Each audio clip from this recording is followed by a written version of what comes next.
আবারও ব্যাগ বোঝাই তাজা বোমা উদ্ধার হলো মুর্শিদাবাদে। আজ সকালে নবগ্রাম থানার গ্রাম দিঘি গ্রামে রাস্তার ধার থেকে উদ্ধার হয় একটি নাইলনের ব্যাগ, যাতে রয়েছে 8 থেকে 10টি তাজা বোমা। এরপরই খবর জানাজানি হতে রীতিমতো চাঞ্চল্য ছড়িয়ে পড়ে গোটা এলাকা জুড়ে। স্থানীয় মানুষ ও পথচারীদের মধ্যে এরপর রীতিমতো ভয়ের সৃষ্টি হয়। খবর পেয়ে ঘটনাস্থলে পৌঁছয় নবগ্রাম থানার পুলিশ।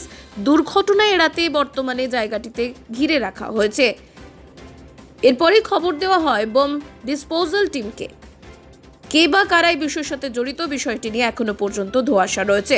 সব মিলিয়ে নির্বাচনের আগে মুর্শিদাবাদ জেলা জুড়ে এই হারে এত সংখ্যক তাজা বোমা উদ্ধারের ঘটনায় জেলা প্রশাসনের বিরুদ্ধে নিষ্ক্রিয়তার অভিযোগ তুলছে জনসাধারণ।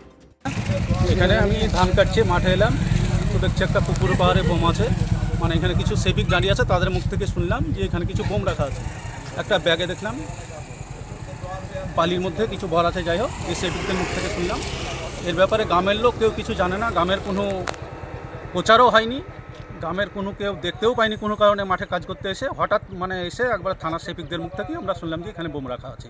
এর পেছনে কোনো দুষ্কৃতির বা কোন কিছু করা আছে সেটা আমাদের কারো জানা নেই। গ্রাম শান্তিপূর্ণ, আমাদের সবসময় শান্তি থাকে। বোম কী জিনিস গ্রামের লোক জানেও না এখনো পর্যন্ত। এই যে সামনেই ইলেকশন, এই ইলেকশনের আগে এরকম একটা বোম পাওয়া গেছে, এই নিয়ে আপনারা কি বলছেন? এ নিয়ে কোনো প্রভাব পড়বে না, এটা কোনো একটা চক্রান্ত করে রাখা হয়েছে যে গ্রাম থেকেই আসুক। আমাদের গ্রামে এ নিয়ে কোনো প্রভাব পড়বে না।